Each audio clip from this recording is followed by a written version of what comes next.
everybody, it's Norm from Tested here at Maker Faire 2018. Was immediately drawn to this incredible model train set. Now, Stretch Andersen, you were the founder of the local chapter of the European Train Enthusiasts? That's exactly it. Another guy and I started this group 25 years ago, and it's a modular group. Basically, we have a series of modular sections that different people build and put together, and when it's all put together, we have this tremendous layout that you see before you here at the fair. This is a tremendous layout. You were telling me there are 28 individual sections? 28 individual sections. Each one is individually built, designed, owned, operated, transported by one guy or gal, and they bring them to the show. We set them all up to create this universe. And I assume some people are assigned corners and curves? I'm sorry, I'm choking here because I've got smoke coming from our local brewery. Yes, yes. I'm going to turn that off so we can talk better. Is that all right? Yeah, absolutely. So I assume some of these sections are assigned to be corners and joins points, but most of them have a dedicated area where that's where the track is laid. Exactly. So the corner modules are basically owned by the group, and each individual section, like this one right here, is built by one individual. With 2 lanes at minimum. Double track main line, and all the way around, and the catenary, which is the overhead wire, actually works. The electric trains, in fact, let me show you one. Here's a locomotive. So the electric trains, like this one right here, actually, this is called a pantograph, and they actually pick up their power from the overhead wires. Oh, they do? Just like real trains. Oh, nothing is on the rail itself? If it's a steam locomotive or a diesel locomotive, it picks it up from the tracks. Got it. And the electric locomotives, they can actually pick it up from the bottom as well, or from the overhead wire. So you have power running on top and bottom. That is correct.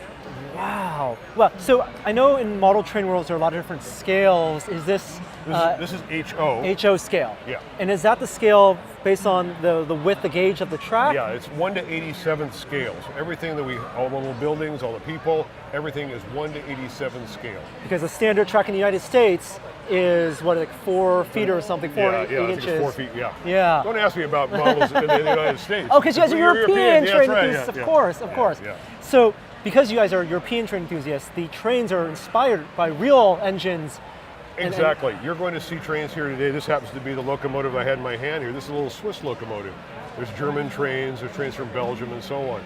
So all of us in this group have some fascination with the actual railroading in Europe. Wow. Now, it boggles my mind that when you get these modules together, they work seamlessly. Right. And you can not only have them running as one track, but you have lots of engines on there at the same time. Exactly. What's the electronics behind it to manage that system? Okay, so we have a signaling system that's basically computer controlled. We have a little memory unit in each of the corners, and there's an infrared sensor. And as the train goes around and trips the infrared sensor, it basically sends a signal red in the area that the train just left, which doesn't allow another train to go beyond that to go into the next block. Self-correcting. Exactly. And when the train goes around the next corner, it trips another sensor, which causes that one to go red and the 2 behind it to go green, letting the next train advance. It makes sense, totally, yes. Kind of just like a real railroad. Yes, actually. exactly, exactly. You said you started this group 25 years ago. Correct. How long are some of these from 25 years ago? Yeah, there's 2 over here that I built with myself that are 25 years old. There's another pair over here that I built with another fella. They're 25 years old. But there's one over here that's just 2 years old. Oh. So we have people joining the group and building new sections all the time. Has the technology changed in terms of what gets put inside one of these modules? The technology's changed over the 25 years. Yeah. So we have more sensors and so on and so forth. We have some ambition to do even more sensing and more computer control. We're trying to do a lot of things with a layout that is obviously, there's a lot of moving parts and always is reconfigured. So one of the things I didn't mention is that this section right here, which is next to this corner, there's a profile down here. It basically goes down and across and down, and that profile is repeated at every joint between modules. So they're all interchangeable.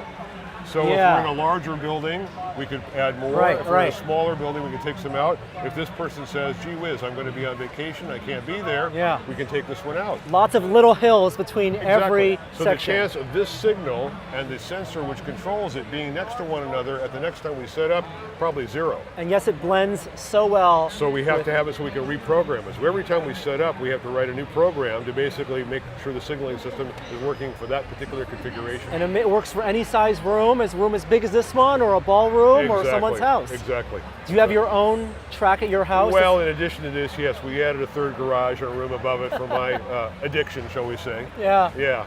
So. How can people get involved to visit tracks, to visit rings like this, or to build their own? So the best way would be to get involved in our group. You can go out to our website, which is ete.org, and you'll see chapters. We have 15 chapters across the country. If you're in the Bay Area, which is the Maker Faire folks here, hit the San Francisco Bay Area chapter, and within that you'll see a little bit about how to join our module group. Wow, and what's the largest you've ever had assembly? We have 28 modules here. I think we've had 37 at one, or 36, excuse me, that has to be an even number, 36 at one point in time. So that's amazing.